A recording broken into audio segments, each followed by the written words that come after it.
நெல்லை மாவட்டத்தில் புதிய திட்டப்பணிகள் மற்றும் அடிக்கல் நாட்டு விழாவில் கலந்து கொண்டு முதல்வர் மு.க.ஸ்டாலின் உரையாற்றி வருகிறார். அதனை நேரலையில் பார்க்கலாம். அதுதான் திராவிட மாடலோட நவீன தமிழ்நாட்டோட தொடக்கமாக அமைந்தது. இந்திய விடுதலை போராட்டத்திலையும் தமிழ்நாட்டின் வரலாற்றிலேயும் பொன்னால் பொறிக்கத்தக்க தியாகிகளை தந்திருக்கக்கூடிய மண் இந்த திருநெல்வேலி மண். அப்படிப்பட்ட இந்த நெல்லை மக்களுக்கு ஒரு மகிழ்ச்சியான செய்தியை பகிர்ந்துக்க நான் விரும்புகிறேன். இந்த நெல்லையின் அடையாளமாக விளங்குகிறது நெல்லையப்பர் கோயில். 7ஆம் நூற்றாண்டுல நின்று சீர் நெடுமாற பாண்டியரால் கட்டப்பட்ட இந்த கோயில 700 ஆண்டுகளுக்கு பிறகு புதுப்பிச்சு திருப்பணிகள் செஞ்சவர் நம்முடைய தலைவர் கலைஞர் அவர்கள். நெல்லையப்பர் கோயிலோட வெள்ளித்தேர் 1991 தீ விபத்துல எரிஞ்சு போனது. கடந்த பிப்ரவரி மாதம் தான் இதே நெல்லைக்கு வந்தப்போ மீண்டும் அந்த வெள்ளித்தேர் ஓடும்னு அறிவிச்சேன். மகிழ்ச்சியோடு சொல்றேன், இப்போ அதுக்கான பணிகள் எல்லாம் முடிஞ்சிடுச்சு. இன்னும் சில நாட்கள்ல, அதாவது ஜனவரி மாதத்துல முதல் வாரத்திலிருந்து அந்த வெள்ளித்தேர் ஓடும்னு மகிழ்ச்சியோடு நான் தெரிவிக்க விரும்புகிறேன். இப்ப நான் மகிழ்ச்சியில் மட்டுமல்ல பெருமையாகவும் இருக்கிறேன். அதுக்கு என்ன காரணம்னா, நேற்று பொருணை அருங்காட்சியகத்தை திறந்து வச்ச பெருமிதத்தில் கம்பீரமாக உங்கள் முன்னாலே நான் நின்று கொண்டிருக்கிறேன். பொருணை தமிழனுடைய பெருமை, இந்திய துணைக்கண்டத்தினுடைய வரலாறு இனிமே தமிழ் நிலத்திலிருந்துதான் தொடங்கி எழுதப்படணும் என்ற நம்மோட வாதத்துக்கான சான்றுகளை அறிவியல் பூர்வமாக நாம் நிறுவியிருக்கிறோம். நாம ஏன் கீழடி பொருணைன்னு நம்முடைய வரலாற்று தரவுகளை தொடர்ந்து உறக்க பேசிட்டு இருக்கோம்? தமிழர்களான நம்மோட பண்பாடு தனித்துவமானது, முற்போக்கானது, இந்திய துணைக்கண்டத்தோட நாகரிகத்தினுடைய தொட்டிலாகவும் உச்சமாகவும் இருந்தது நம்முடைய தமிழ் மாநிலம்தான். அதுக்கு பல இலக்கிய சான்றுகள் இருக்கிறது. ஆனா இலக்கியம் மட்டுமே ஒருபோதும் வரலாற்று சான்றாகாது. எனவே அதை அறிவியல் ரீதியாக மெய்ப்பிக்கவும் தொல்லியல் சான்றுகளை சேகரிக்கவும் நாம் மேற்கொள்ளக்கூடிய காலப்பயணம்தான் அகழாய்வுகள். இந்த நிலையில்தான் கீழே தொடங்கி பல வரலாற்று இடங்கள்ல நாம் மேற்கொள்ளுகிற அகழாய்வுகளுக்கு ஒன்றிய பாஜக அரசு எப்படியெல்லாம் தடை போடுறாங்கன்னு தொடர்ந்து அமலப்படுத்திட்டு இருக்கோம். அவங்களோட எண்ணம் என்ன? தமிழர்களுடைய வரலாற்று தன்மையை நிரூபிக்கக்கூடிய ஆய்வுகள் எதுவும் நடக்கக்கூடாது. மீறி நடந்தாலும் அந்த ஆய்வு முடிவுகள் வெளியிலே வந்துவிடக்கூடாது.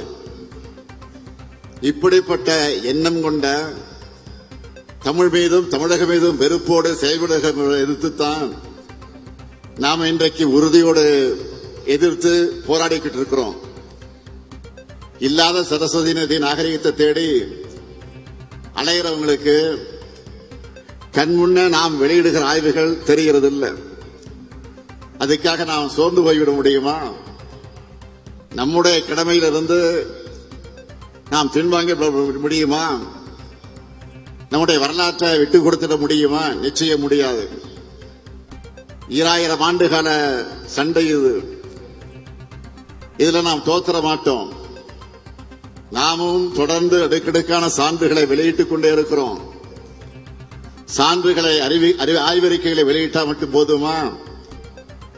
அறிவு தரத்தில் போராடி கொண்டிருந்தால் போதுமா?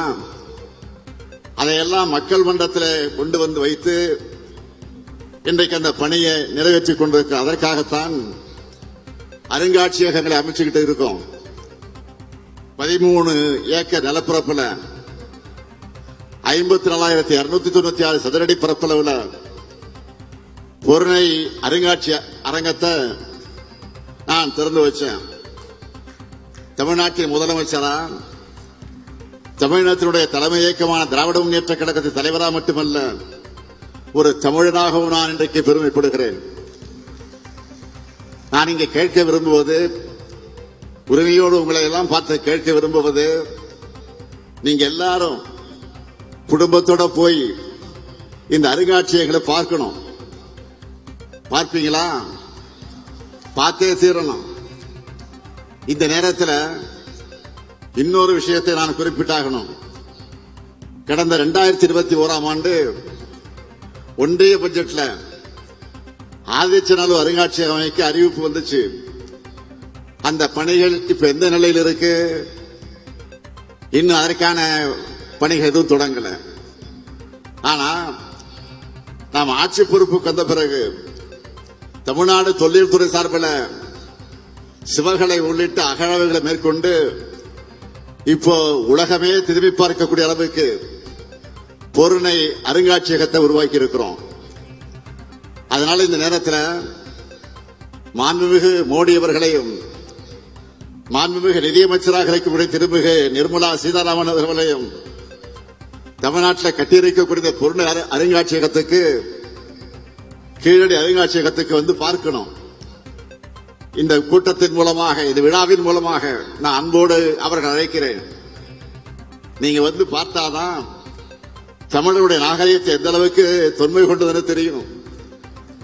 இதை மிகச்சிறப்பாக உருவாக்கி இருக்கக்கூடிய நம்முடைய மாண்புமிகு நிதியமைச்சர் தங்கம் தென்னரசு அவர்களுக்கும், கட்டி எழுப்பியுள்ள மாண்புமிகு அமைச்சர் ஏவா வேலு அவர்களுக்கும், அரசு அலுவலர் அனைவருக்கும் என்னுடைய பாராட்டுக்களை, வாழ்த்துக்களை நான் தெரிவித்துக் கொள்ள விரும்புகிறேன்.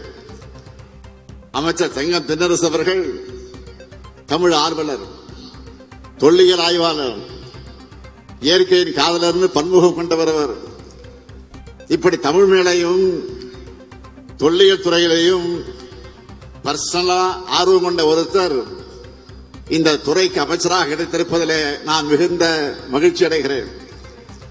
அதேபோல் தொல்லியல் துறையுடைய செயலாளராக இருக்கக்கூடிய நிதித்துறையுடைய செயலாளர் திரு உதயசந்திரன் ஐஏஎஸ் அவர்களும், அவரும் ஒரு தொல்லியல் ஆய்வாளர் தான்.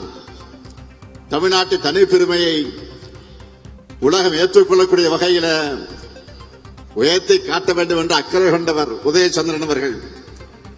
இப்படிப்பட்ட 2 பேரும் சேர்ந்து ஏற்கனவே கீழடி அருங்காட்சியகத்தை உருவாக்கி பார்வையாளர்கிட்ட அது செம்ம இட்டாயிருக்குது. இப்போ பொருணை அருங்காட்சியகத்தை உருவாக்கி தமிழ் சமுதாயத்துக்கு ஒரு மாபெரும் வரலாற்று கடமையை ஆற்றியிருக்காங்க. நம்முடைய திராவிட மாடல் அரசு என்பது ஒரு கட்சியின் அரசு அல்ல, இனத்தினுடைய அரசுன்னு நான் தொடர்ந்து சொல்கிறேன். அதுக்கான பெருமைமிகு சாட்சி தான் கீழடியும் இங்கு அமைந்திருக்கக்கூடிய பொருணை அருங்காட்சியகமும். வெளியில நம்ம எதிர்க்கக்கூடியவங்க, விமர்சனம் செய்யக்கூடியவங்க, தமிழனால திமுக வேற யாராலையும் இதையெல்லாம் யோசிக்க முடியாதுன்னு மனசுக்குள்ள நிச்சயம் பாராட்டி கொண்டிருப்பாங்க. அது மட்டுமா, இன்றைய தினம் 235 கோடியே 94 லட்சம் 235 கோடியே 94 லட்சம் மதிப்பிலே 33 முடிவுற்ற பணிகளை நெல்லை மாவட்டத்தினுடைய மக்களுக்காக நான் திறந்து வைத்திருக்கிறேன்.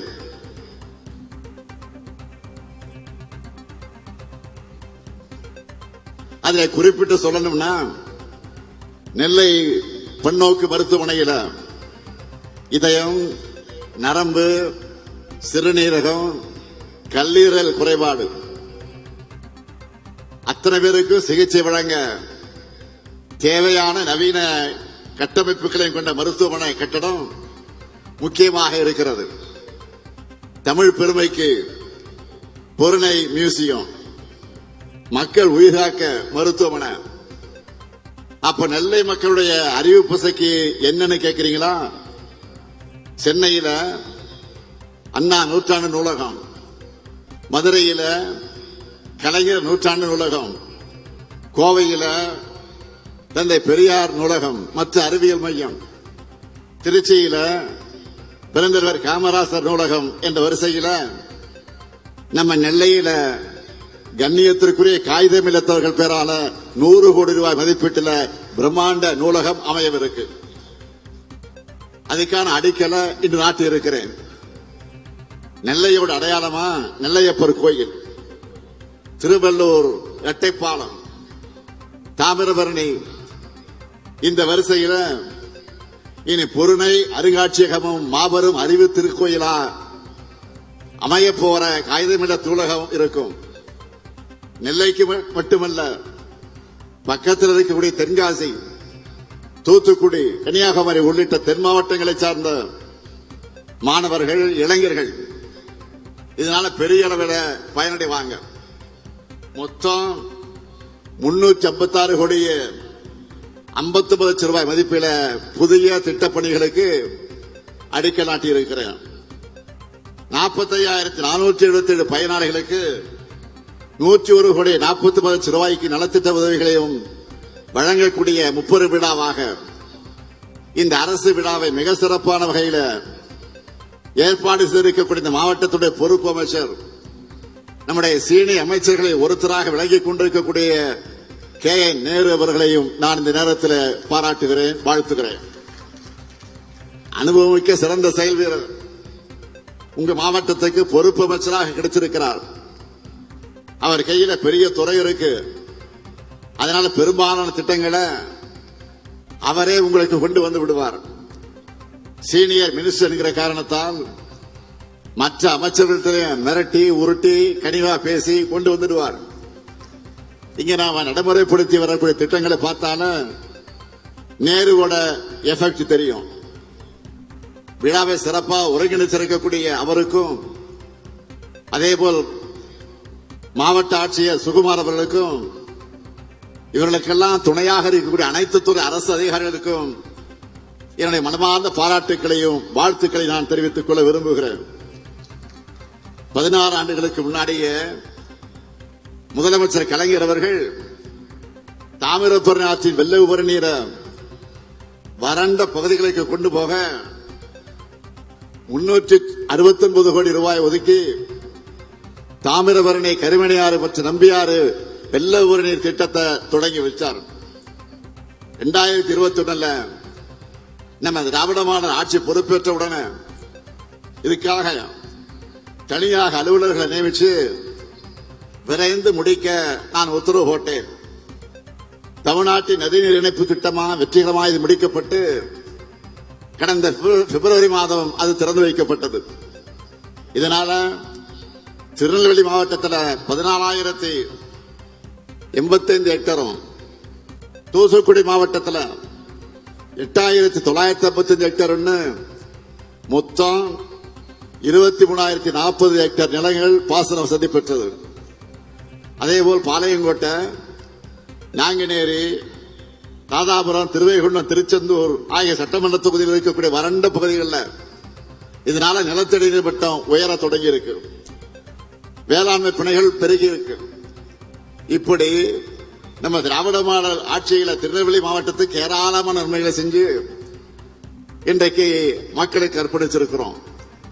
அது மட்டும் இல்ல, நம்முடைய முத்திரை திட்டங்களாக இருக்கக்கூடிய அந்த திட்டங்களை பற்றி சொல்லணும்னா, இந்த நெல்லையில அதன் மூலமாக பயனடைந்திருக்கக்கூடிய அந்த திட்டங்களை பற்றி நான் தலைப்புச் செய்தியாக சொல்ல போகிறேன்.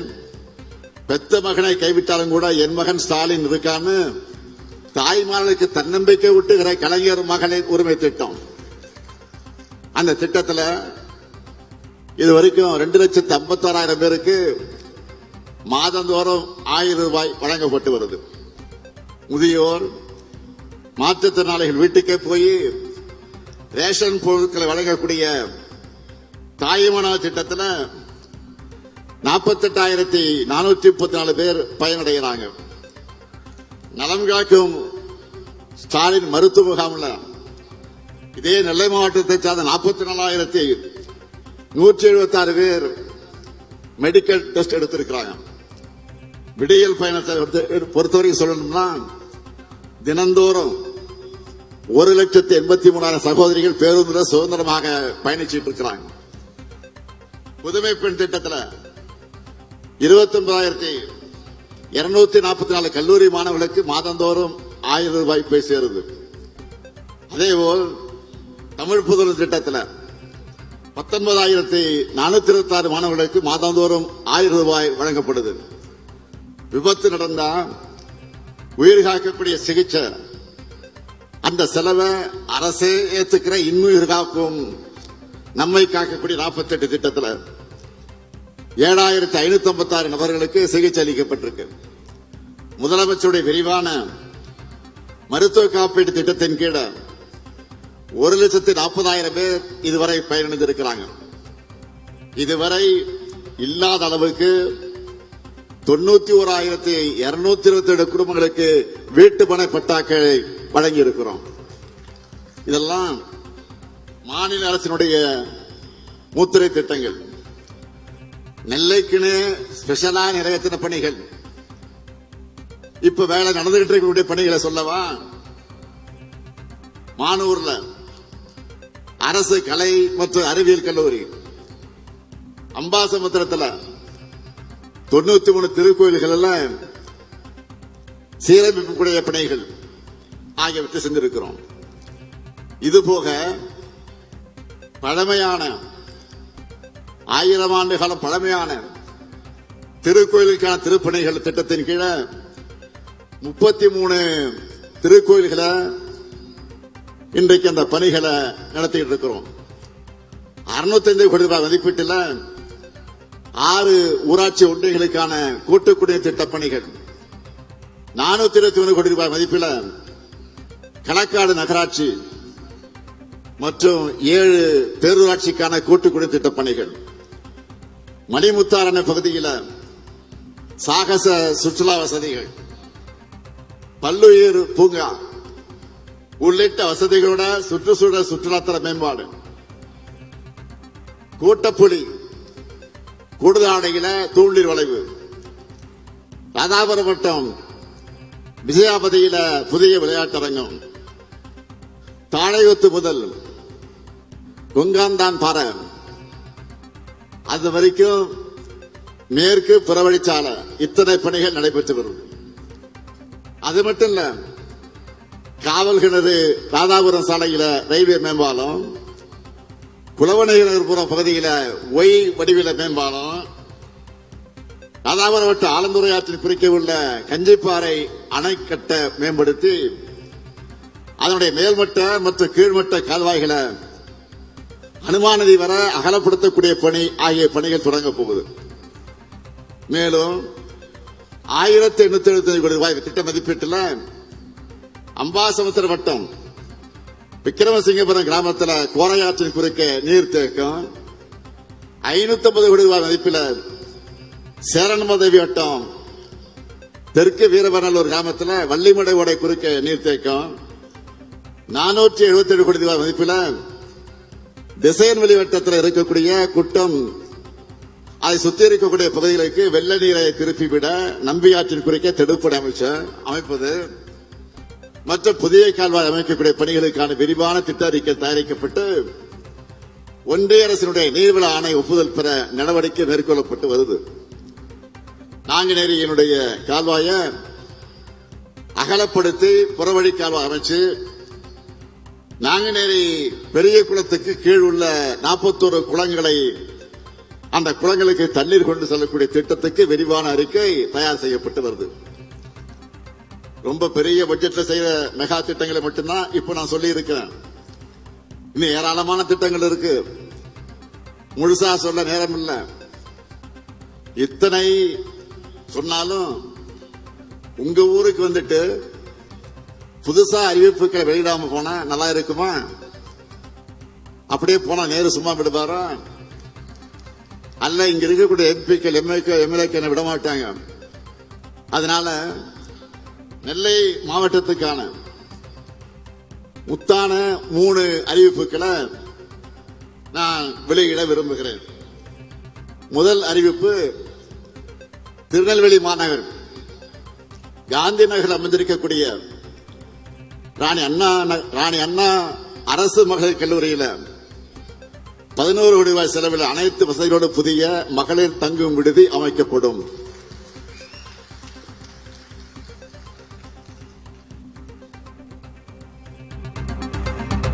இரண்டாவது அறிவிப்பு, சேரன்மாதேவி வட்டம் முக்கூடல் பாப்பாக்குடி கிராம விவசாயிகள் பயன்பெறக்கூடிய வகையில் காங்கேயம் கால்வாய் மற்றும் வெள்ளோடையை மேம்படுத்தக்கூடிய பணிகள் 4 கோடியே 1 லட்சம் ரூபாய் மதிப்பீட்டில் மேற்கொள்ளப்படும்.